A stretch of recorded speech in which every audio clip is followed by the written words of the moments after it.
Perfect. Yeah, my name is Benedikt Buenz. I'm the chief scientist and co-founder of Espresso. So also from me, a very warm welcome. Thanks for all for being here. It's been great talk so far, great attendance, great questions. So hopefully we can keep that going. And yeah, I want to talk about sequencing marketplace and the marketplace design. And before I get started, if you guys think at any point, oh, I have some questions, I have some ways to do this better, we have a workshop later at 3:30 p.m. after Vitalik's talk over there. So please come and join that, where we're going to be basically discussing these topics and different trade-offs of sequencing marketplace designs. So I think we're all very familiar with this, but just a very quick recall, what are rollups good for? Well, they can horizontally scale Ethereum. So they serve as basically application layer servers that can execute transactions and then either through fraud or validity proof that they've correctly executed them.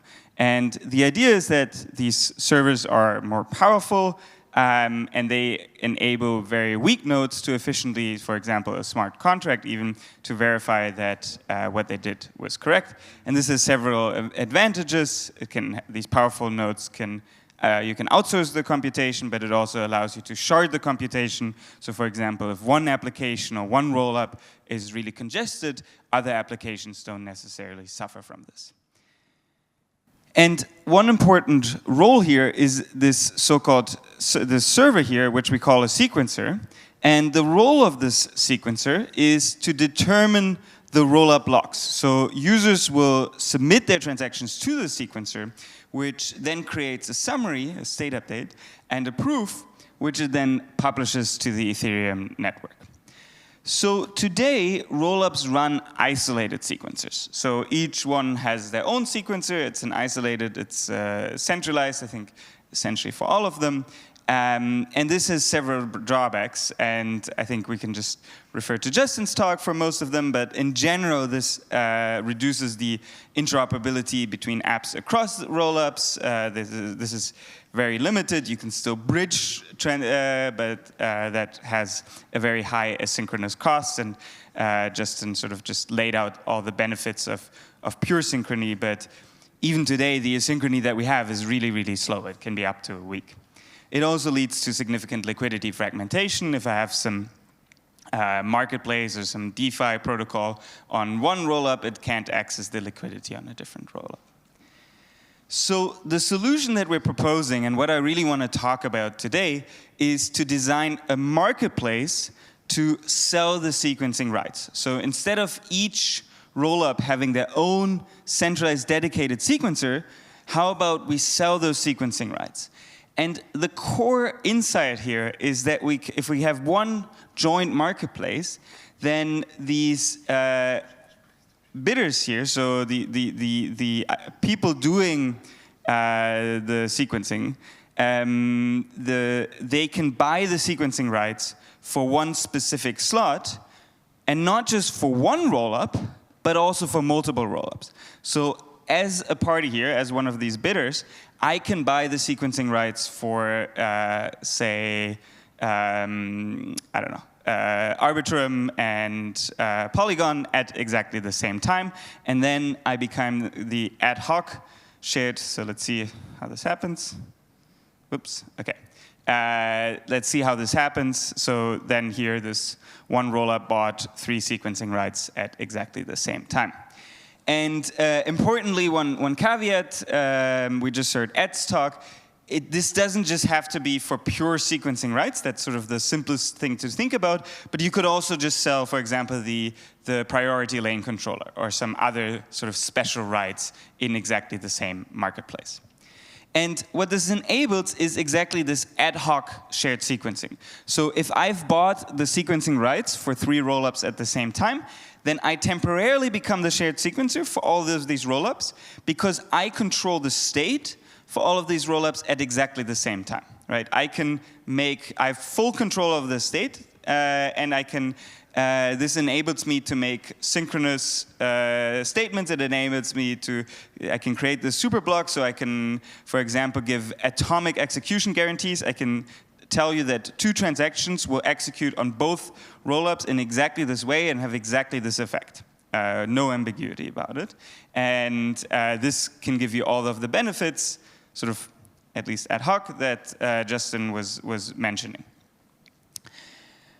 So one problem with this design is that previously, every rollup, as I said, had their own single sequencer. And that sequencer, while it's centralized, it has one big benefit, which is that it has a lot of reputation. Usually these are run by, say, a foundation or some sort of semi-trusted entity. Now, if we sell these rollups, right, to on an open market, the sequencer maybe you're only the sequencer for one slot, and that sequencer cannot necessarily be trusted. So that sequencer, we could add some reputation system, but in general, we have to deal with the fact that these buyers now might be malicious.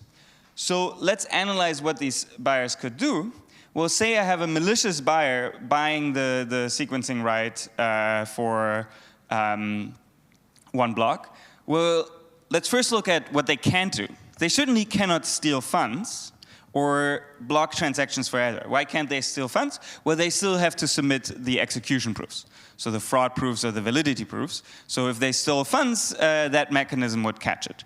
And they also can't block or censor transactions forever because they're only the sequencers for a given slot. Also, there's other mechanisms such as inclusion lists that help prevent these things. However, what they can do is they can delay transactions, and they can also give bad pre-confirmations. So they can tell you that they're going to do something without actually going to do it. So one way that basically helps at least mitigate this process is that we're designing a so-called shared finality gadget. We call that the hotshot shared finality gadget, which allows these. So one problem that basically, one thing that exaggerates this is that the rollup also, these sequencers, they have to eventually commit to their state because they have to push it to the L1. But that might take a lot of time, right? Generating, for example, the proofs correctly might take, there's delays, might take an hour or even longer. So one thing that we do is basically we add on this very fast finality gadget. And all this finality gadget does, it basically timestamps the block. So a sequencer, one that was selected in this marketplace or that won the marketplace auction, now will submit their block, they will finalize their block on hotshot, the shared finality gadget, which basically then ensures that the block will, or the smart contract then checks that, okay, the block was actually finalized by hotshot. And this ensures that you cannot lie. After you finalize the block on hotshot, which takes only a couple seconds, you cannot lie afterwards about, you cannot afterwards change your mind. So it fossilizes basically your state. Okay, so this is just an aside. What I actually do want to focus on for the rest of the talk is the design of this marketplace. I said there's some marketplace, you can somehow buy the sequencing rights, but what does it look like? Well, let's first focus on 2 key design goals. There's many other sort of secondary design goals, but we have 2 key ones, which is first is that we want to enable shared sequencing through the joint sale of rollups. So a bidder should be able to buy multiple rollups at the same time, okay? The other one is that we want rollups to actually participate in this marketplace. So how do we ensure that? Well, right now the rollups run the sequencing right on their own, or they could run a single auction on their own. So they get some revenue for that. So why would they participate in this marketplace? Some might say, okay, we want to participate because of the shared sequencing benefits, but especially in the beginning, we need to really incentivize, or we need to make sure that these rollups are better off by participating in the marketplace than they would be on their own. So one guarantee that we want to give, a very strong guarantee that we want to give, is that rollups only sell their sequencing rights if they can make more than running their own sequencer. And this is, I think, this is very important because otherwise, why would they even join the protocol? Or if they at some point joined the protocol, then if we didn't guarantee this, they would have very strong incentive to, again, leave the protocol. So the first proposal that we're going to have is that we run a synchronized auction. So imagine each roll-up, this is not quite how it works today, but it's an easy sort of transition of how it would work today, is that each roll-up runs an auction for the sequencing rights on their own. So some sort of very similar to a PBS-style auction. They could do this on their own. So the first proposal is to simply synchronize all of these auctions. So have one place where we can synchronize, so we sell the auction rights at the same time for the same time slots. So this, I claim that this is already a lot better than, on the right side, is already a lot better than on the left side.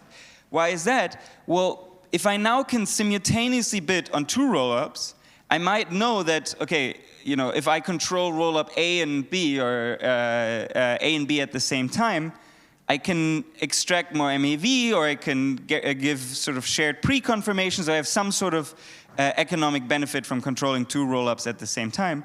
So I might be willing to participate in this auction and bid more on both of them individually, because if I win both of them, then I have some sort of benefits from that. Also, the synchronizing of the slots has a lot of benefits, because you know, even if just by chance one party wins both roll-ups at the same time, they already have the shared sequencing benefits. So really just the simple action of synchronizing the time slots will have a lot of benefits. How do we in practice synchronize the time slots? I mean, I think one of the easiest ways, or the way that we're planning to do it, is to simply take Ethereum as a clock. So Ethereum has time slots.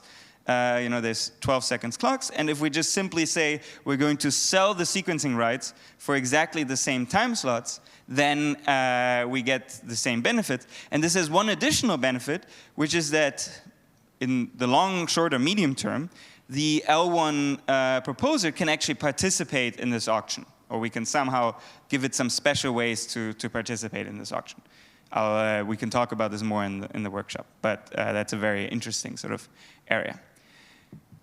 So how do we ensure? I said one of the key design goals was to ensure that roll-ups are better off in this auction than they would be on their own. So how do we ensure that? Well, essentially we rely on one tool, and this tool is called reserve prices. So roll-ups can set a so-called reserve price. What is a reserve price? A reserve price is a minimum price such that the roll-up will only be sold if that price is met in the auction. And essentially, you can think of it as a bid on itself. So the roll-up can just bid on itself. It says, I think I'm worth, I don't know, $10, 10 ETH. Unless sort of that bid is hit, the roll-up will only be sold if that bid is hit. So what happens if that bid is not hit? Well, then the roll-up operator needs to provide its own sequencer. So we revert basically back to today's state. And in theory, it could even run a secondary auction to sell the roll-up rights then. That happens a little bit. That depends a little bit on exactly when we run the auction. But the core idea of this reserve price is that it simply ensures that the roll-up can make more by selling the sequencing rights than it would by running on its own. We can also add a fee or some sort of burning mechanism on the reserve price, which dissuades sort of setting too high reserve prices. So one issue there is, what if someone sets an incredibly high reserve price? Especially this becomes bigger issues once we move to sort of bundle bids. And there, you know, at least it's hard to entirely prevent that, but some sort of burning of a small portion of the bid can help. So we assume reserve prices in all of our designs, and this essentially entirely by itself ensures the design goal too. So the second step that we're going to do is that we said, okay, we can run the auction simultaneously. But there's still a problem here. Say I want to buy, you know, roll-up A and B at the same time, and then I try to bid a little bit higher on both of them. But somehow someone outbids me on B, and now I'm stuck with roll-up A that I didn't really want roll-up A on its own. I really wanted roll-up A and B. But I wasn't able to express this I wasn't able to express this. So let's give a very simple example. Say, as a bidder, I want to, roll up A is worth 3 to me, roll up B is worth 4, but both together would be worth 10. Okay? So this is called a so-called, we can solve this by running a so-called combinatorial auctions.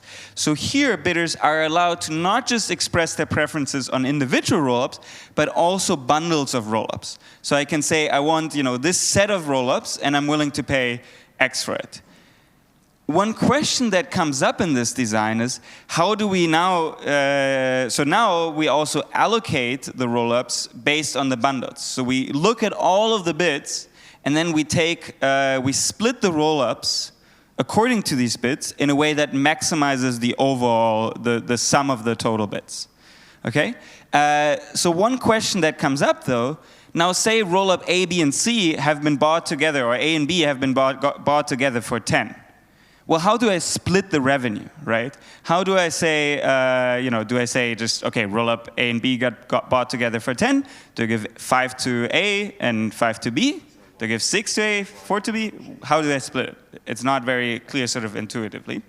So the goal is to design a stable mechanism through, I guess let me go forward. There's kind of many analogies. I think my favorite one, this is from Ben, but I think the best one is really the festival where, I organize a festival with a bunch of bands. How do I split the revenue among the bands? Like, do I give all the money to Sabrina Carpenter with the best song called Espresso, or do I split it amongst everybody else? So the solution is this combinatorial auction. I already hinted at this. And for each slot, we select a partition of roll-ups. And every roll-up, and one key component of this, there's many. So the key design goal is that. So how do we split the revenue? Well, what we will ensure is that each roll-up gets at least the bid that was set on, that they would have received on the so-called singleton bundle. So say, the maximum bid on A was 7, or was 4, then roll-up A should get at least 4. And it turns out that, even if you're allocated in a bundle, then we can give you exactly that amount, and there will always be surplus. So one nice, and again, we allow for setting these reserve prices. So we allow for saying that, you don't want to be sold unless you get at least X. But again, if you set a reserve price, you might risk not being sold. So one interesting property of this design is that if all the roll-ups are honest, or if all the honest roll-ups, so say you don't set a reserve price, are you then going to end up with 0 revenue? No, not necessarily, because there might still be competition on your roll-up value. So if there's still competition on basically the singleton bid, then you will at least end up with the maximum bid on your individual roll. And one really nice property of this design is that if you don't set a reserve price, then you're going to, all the roll-ups that don't set a reserve price or that set a fair reserve price are going to be sequenced together.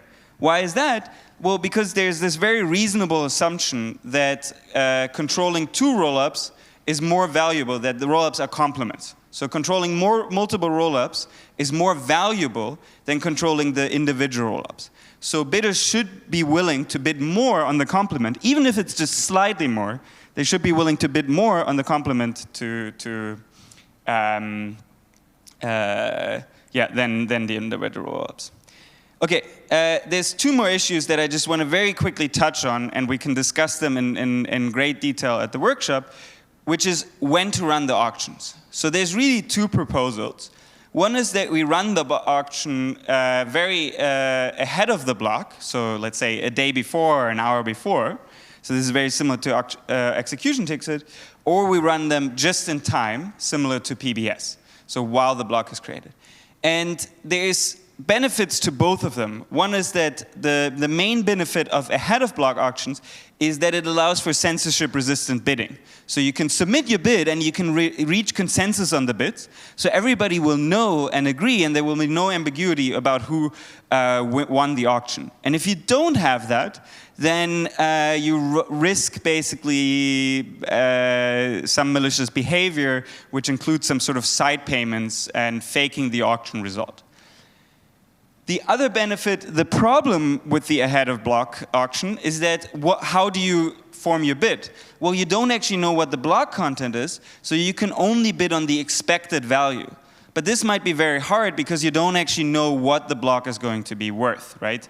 And in particular, one very complicated thing is you don't know necessarily which rollups have shared sequencing benefits with each other.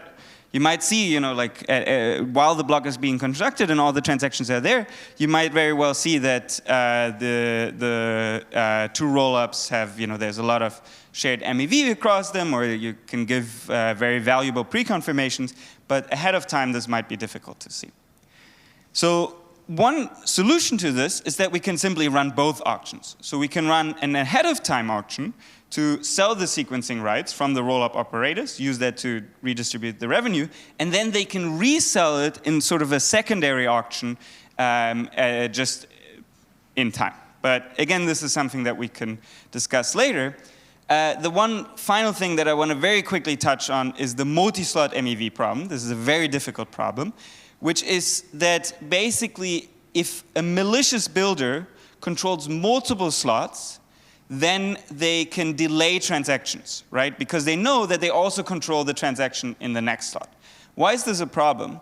Well, why would they even do this? Well, they would do it because it possibly increases the MEV. They can wait longer and then possibly they have more MEV available in the next slot. But it significantly hurts the user experience. The transactions are delayed, your trades don't go through. This is not what we want. This is not really an issue, at least today, with random proposals, so in proof of stake. But maybe it will become an issue if there's more specialization. Really, the reason why it's not an issue today is because it seems like builders, maybe they aren't sophisticated enough in order to exploit this, or they don't want to exploit this. We don't really know. And this is mainly an issue with this ahead of time auction, because the winner has a 100% guarantee that it controls the next slot. There's several proposed solutions to this. I'm just going to list them, and we can discuss them later in the workshop. One is maybe we can insert random proposers. So, for example, every second block we have a random proposer, but how do we, measure or redistribute the revenue from those? There's these multi-proposer designs. So, for example, Time Boost solves this, what Ed talked about, because no one controls the state. However, Time Boost has some problems where it removes a lot of the shared sequencing benefits. For example, no one can guarantee the atomic execution because no one exactly controls the state. So both the benefits and the problems come up here. And then, another problem, so this maybe is not a problem today because the sequencers have a lot of reputation. So maybe we can even extend that reputation or use reputation in these markets. So we can have allow lists and block lists or use some sort of slashing. And then, another solution is that what if we delay revealing the auction winner? So for example, say the auction winner is selected randomly, even from, a small set of bidders, or there's some sort of randomization involved, and maybe we can delay revealing the auction winner until sort of the last second. And the reason why this helps is because the attacks mainly work if I'm guaranteed that I also control the next slot.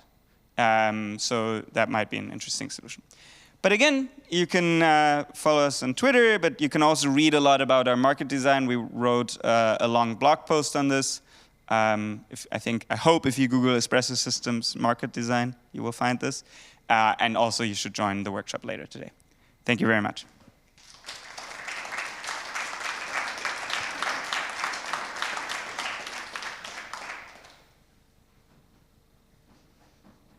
Okay, questions? Yeah, over there.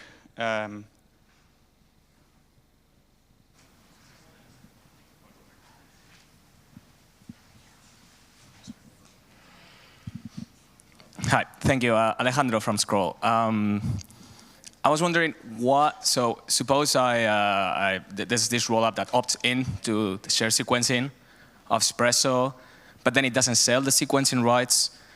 Does it need to get whatever is sequences attested by Hotshot in order to interact directly with the L1? That's a great question. So I think in the default design, yes, you should, and I think there's still benefits to having it attested by Hotshot, because, for example, it can enable fast bridging, and it can enable essentially fast asynchronous, not synchrony, but fast asynchronous. However, yes, we could sort of we're designing sort of a fallback mechanism, especially if Hotshot goes down, right? You still don't want the system to fail, right? Yeah. So we're designing a fallback mechanism where essentially you can fall back to a special party, a centralized sequencer, if Hotshot goes down.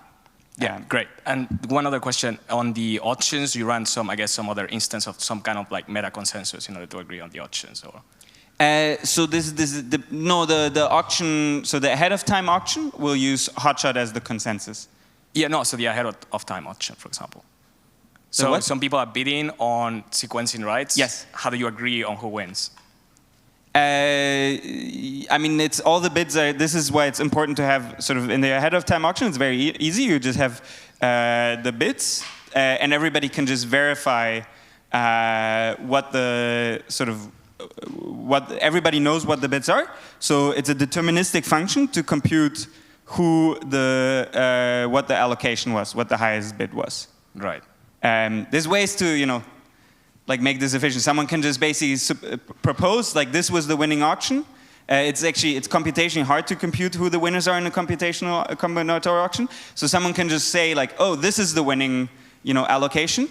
And then if there was a higher one, someone else can just come in and say, oh, actually here, this one is higher. Right, and it's very easy to compare two solutions against each other. Right. I can explain this more in detail. Sorry, this is awesome. Complicated, but yeah. Thank you. Okay, maybe one more question, and then.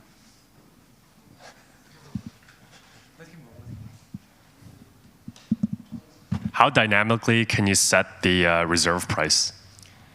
So this is something we haven't fully decided yet. I think so. In the ahead of time auction, I think it should be pretty fixed because things don't change too much. So one interesting thing is how to set reserve prices in the just-in-time auction, because there it's really hard how to set the reserve prices because the bids change very much. And I think in the just-in-time auction, reserve prices maybe don't make as much sense. What makes more sense is just running your own bidder. So like literally bidding on yourself. Like, okay, you run some default builder, that can extract like some normal MEV, and you just run that builder and participate in the auction. I think if we just do the just-in-time, this would make more sense. But yeah, the goal is to basically have, I think the best design, or at least that I can think of, is to have both auctions, and then you only need to set the reserve price in the ahead of time auction, and it should be relatively stable. So I don't know, like, maybe you can update it like once a day or something like this, but not. And the other part of the just-in-time auction is like, wouldn't you be incentivized to set the reserve price plus the burn to be just equal to the cross-domain surplus that you get? Yeah. So one interesting thing to analyze is basically, well, what if people sort of strategically set their reserve prices? And likely, I think it is true that sort of, if people are very strategic about setting their reserve prices, then they can scoop up all the cross-domain ME. Like they can basically, set the reserve prices to get all the cross-domain MEV, or all the shared sequencing revenue. But of course, if they set it too high, they also risk not being sequenced at all, right? So there's some sort of trade-off there. But carefully analyzing that is definitely an open and interesting problem. But yeah. Okay. Thank you very much.